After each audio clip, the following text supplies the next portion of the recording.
영끌의 부메랑 지금부터 시작이다. 2020년부터 2021년까지 이어진 부동산 광풍 속에서 다수의 젊은이들 그리고 중장년층은 커다란 결정을 내렸다. 더 이상 기다릴 수 없다. 지금 아니면 기회는 없다.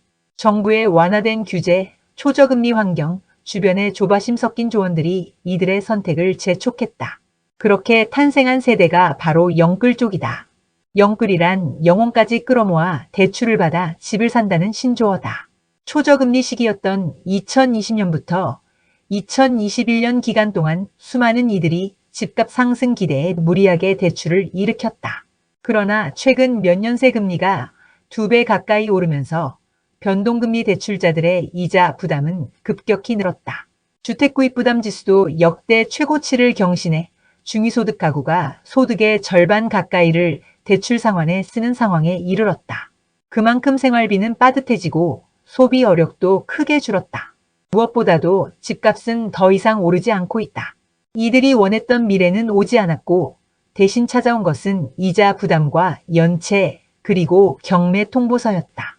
한국은행이 발표한 자료에 따르면 2025년 2월 기준 서울 지역 주택담보대출 연체율은 0.35%를 기록했다. 이는 관련 통계가 시작된 2019년 이후 가장 높은 수치이다.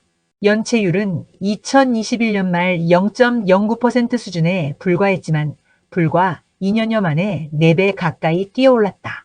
이는 단순한 숫자 이상의 의미를 지닌다. 많은 이들이 이미 대출금을 제대로 갚지 못하고 있다는 뜻이며 그 결과는 결국 경매로 이어지고 있다. 법원 등기정보광장에 따르면 2025년 1월에서 4월 기간 동안 전국 부동산 임의경매 신청 건수는 1만 8,563건으로 전년 같은 기간보다 27.5% 증가했다. 불과 2년 전과 비교하면 83.7%나 늘어난 수치다. 특히 아파트, 오피스텔 등 집합 건물의 임의경매 신청은 7,726건에 달했으며 서울 지역에서만 1,815건이 접수됐다. 이는 2023년 동기 대비 27.5% 늘어난 수치다. 이는 고정금리의 보호가 끝난 뒤 변동금리로 전환된 이들이 감당할 수 없는 수준의 이자를 마주하면서 나타난 결과다.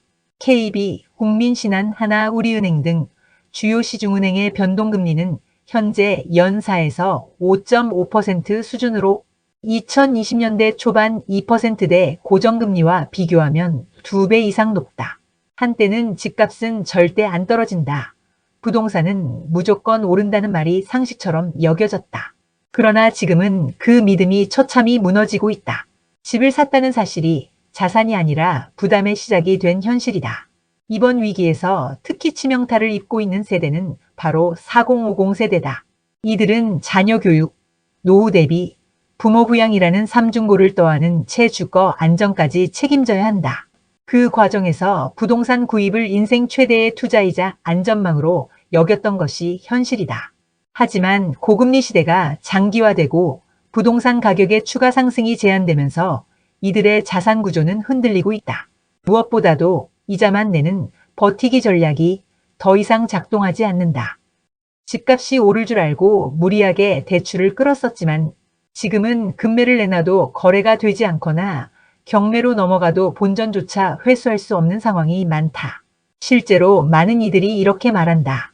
지금 팔면 손해다. 조금만 더 버티면 회복될 거다. 그러나 이 말은 시간이 지날수록 점점 더 위험한 선택이 되어간다.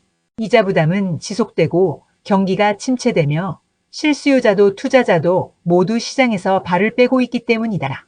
이제 남은 것은 연체라는 단어가 실제 생활 속으로 들어오는 시점뿐이다. 정부는 이 상황을 타개하기 위한 정책으로 지분형 모기지를 꺼내들었다. 이는 정부가 집의 일부 지분을 보유하고 개인이 나머지를 보유함으로써 초기 부담을 줄여주는 방식이다. 연체율을 낮추고 가계부채 증가 속도를 늦추기 위한 정책이다. 하지만 이 제도는 근본적인 해결책이 되기 어렵다. 첫째, 실질적인 수혜자는 극히 제한적이다.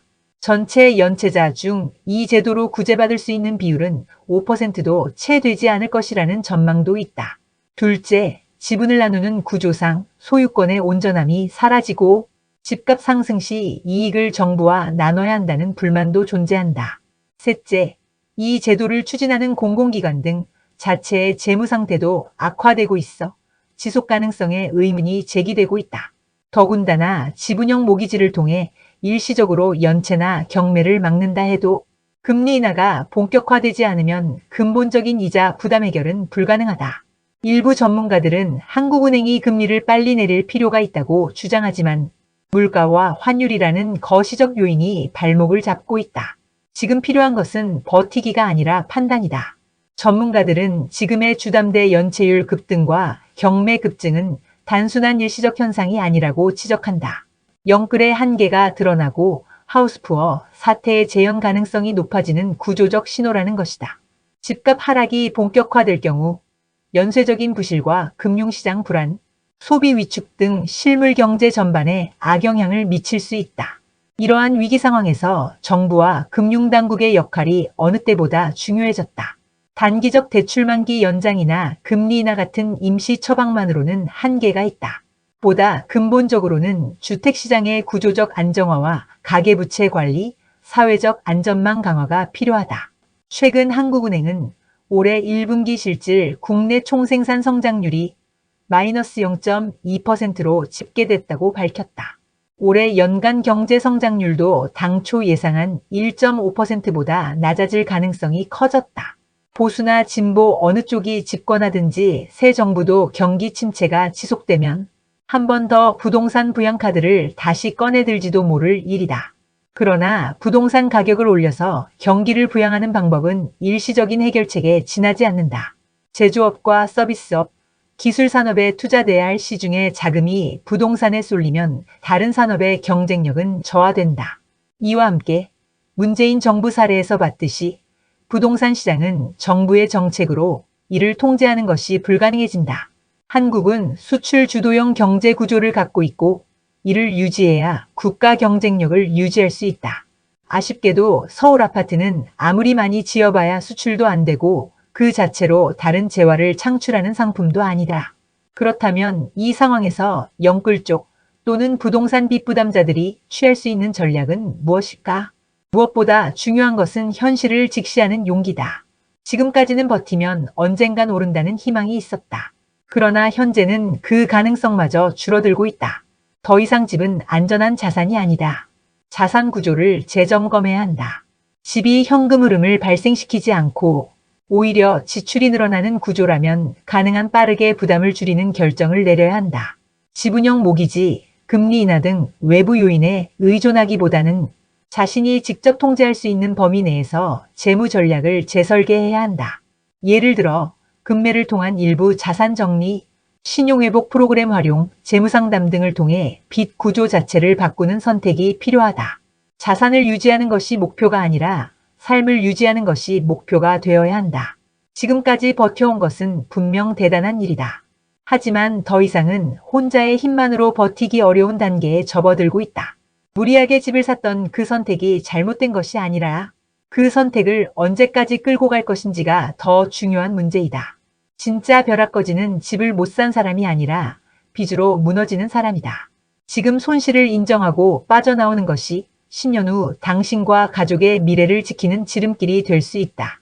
지금 필요한 건 자존심을 지키는 집이 아니라 생존을 위한 현금 흐름이다. 그 판단이 어렵다면 정직한 전문가들의 조언과 도움을 받아야 할 것이다. 부끄러운 일이 아니다. 경제와 부동산을 몰랐던 적지 않은 사람들이 이미 같은 길을 걷고 있다. 그리고 아직 늦지 않았으니 희망을 가져야 할 것이다.